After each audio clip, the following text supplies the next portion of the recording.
They rode on into the darkness, and the moon-blanched waste lay before them cold and pale. And the moon sat in a ring overhead, and in that ring lay a mock moon with its own cold gray and nacre seas.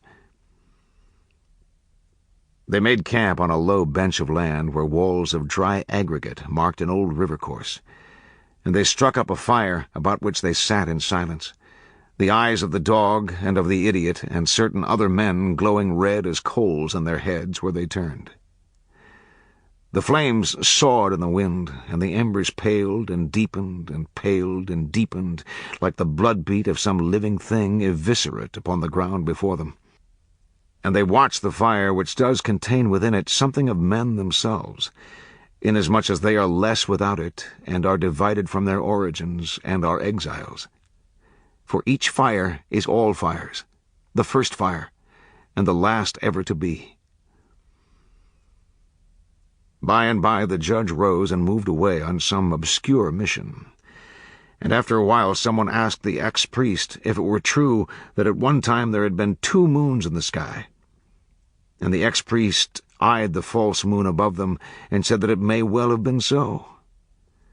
But certainly the wise high God, in his dismay at the proliferation of lunacy on this earth, must have whetted a thumb and leaned down out of the abyss and pinched it, hissing, into extinction. And could he find some alter means by which the birds could mend their paths in the darkness, he might have done with this one, too.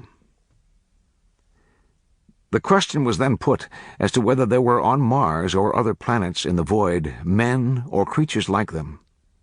And at this the judge, who had returned to the fire and stood half-naked and sweating, spoke, and said that there were not, and that there were no men anywhere in the universe save those upon the earth. All listened as he spoke, those who had turned to watch him and those who would not. "The truth about the world," he said, "is that anything is possible.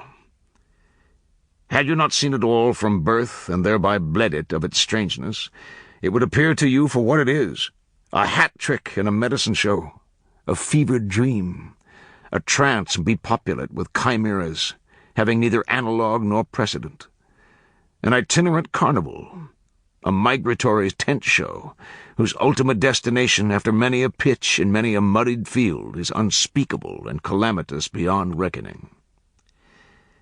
The universe is no narrow thing, and the order within it is not constrained by any latitude in its conception to repeat what exists in one part in any other part. Even in this world more things exist without our knowledge than with it, and the order in creation which you see is that which you have put there, like a string in a maze, so that you shall not lose your way. For existence has its own order, and that no man's mind can compass, that mind itself being but a fact among others."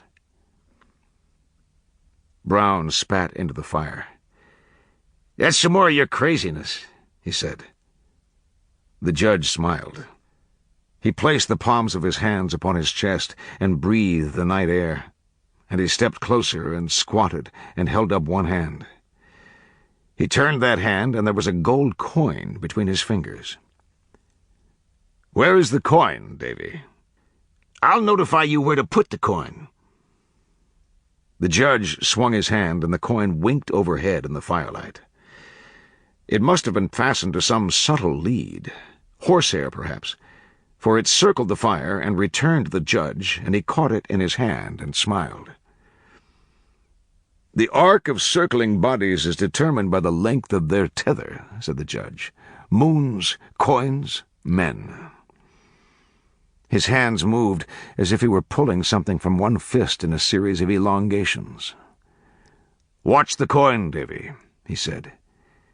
He flung it, and it cut an arc through the firelight, and was gone in the darkness beyond. They watched the night where it had vanished, and they watched the judge, and in their watching, some the one and some the other, they were a common witness. "The coin, Davy! The coin!" whispered the judge.